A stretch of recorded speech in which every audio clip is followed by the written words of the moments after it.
Welcome back. We're here to talk about one of my favorite subjects, the Hartford Yard Goats. And with us now is the president, Tim Restall. Tim, good to see you in the program. Good to thanks for having me down here, Dennis. It's been about 10 years, right? Yeah. Last year was our 10th year as the Yard Goats. Yes. And then because we had a year on the road, this is our 10th year at Duncan Park this year, which is exciting. So exciting. When is opening day? Opening day is April 2nd. It's hard to believe. With all this cold and snow, we got some warm weather coming up and some fun baseball at downtown Hartford. You know, every year you win these accolades, best minor league ballpark and all these things and new attendance records. Does it surprise you? Oh, every time. Even when I walk down the street and I see someone wearing a Yard Goats logo, it always surprises me because it's not that long ago that, the team was in New Britain and we were building the stadium and all the things along those lines. And it's just always exciting to see fans come back to downtown Hartford. I've known you for a long time. You have a very creative, busy brain. You're always thinking of new ideas to top last year's big successes. And so may I hold it up? Yeah, absolutely. Tell me about this. So this is a big deal. Yeah, so every year we do alternate identities. We've had some great ones, whether we played the Hartford Bouncing Pickles or the steamed cheeseburgers. But this year we're really leaning into our history of baseball in Connecticut, and we're going to play as the Hartford Rockcats, which is very exciting. And what were they before the Rockcats? There was something else years ago. Yeah, right? so it was the Hardware City Rockcats. Yeah, okay, before that's the right. New Britain Rockcats.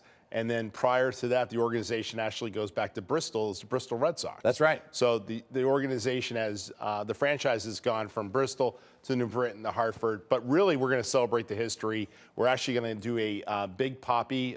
David Ortiz played in New Britain. So we're doing a Big Poppy Rockcats bobblehead.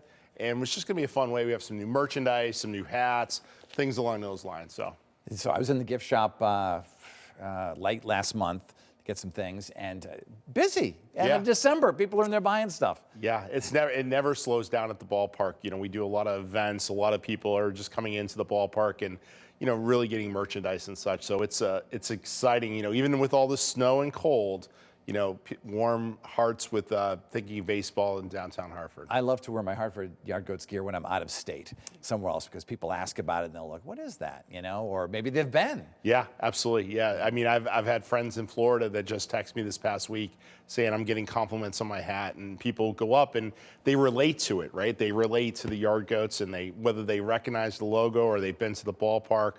It's amazing how many people have seen that logo around. I always say if I was 25 and just moved here, I would want one of those apartments overlooking the Pennant, it's called. Yeah, the Pennant, yeah. But the one thing people are going to notice this year is when they come, there's even more construction. Yeah, what's going on? Yeah, the construction across the street is moving along. It's really formed. That's on Main Street, which is exciting. I know they're working on the Rentschler building down, and the city announced that the data center in center field is going to be taking down. So they have construction fence up. So really, think about, we've been in downtown Hartford for 10 years. The landscape has changed so much, and it's been such improved with housing, retail, and all the great things that come along with it. That was the vision. I remember talking to you a dozen yeah. years ago when this thing was first proposed. You said this is going to be, like a Wrigleyville or Charles Matthews said it. He goes, "We want you're the Filene's of downtown, right? Yeah. You need an anchor store around the mall." And really, we're seeing all that happen with all the development with RMS Construction. They're doing all the work around there. It's exciting to see. Yeah, so the restaurants, apartments, things like that. What else you get on tap for special promotion? Yeah, so we have a lot of different fun. There's too many to announce, but we have different. We're going to do a Yacht Rock hat giveaway this year, which is great. We have a bucket hat that actually has goat horns on it. Oh, nice. So there's a lot of fun things, a lot of kids' jerseys. We have a lot of adult jerseys, so too many to announce. But yeah, yardgoatsbaseball.com has all the different promotions and all the different. We're adding fireworks on Friday nights this year. So now it's Fridays and Saturdays. Kids still run the bases on Sundays, so we got a lot of fun things. And as we lead up to opening day, we'll start talking about the team. We just announced this past week that Robinson Cancel is going to be our manager. So new manager with the Yard Goats this year, and we'll have new coaching staff, and it's gonna be a lot of fun this year at the ballpark. Very exciting. All right, Tim Restall, president of the Yard Goats. Can't wait for opening day. Yeah, thanks Tim. And speaking of the Rockcats, when we come back, the one-time owner of the team who's also a legendary lawyer.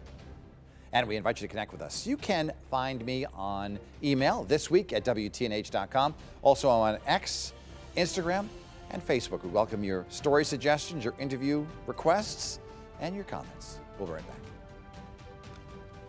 back.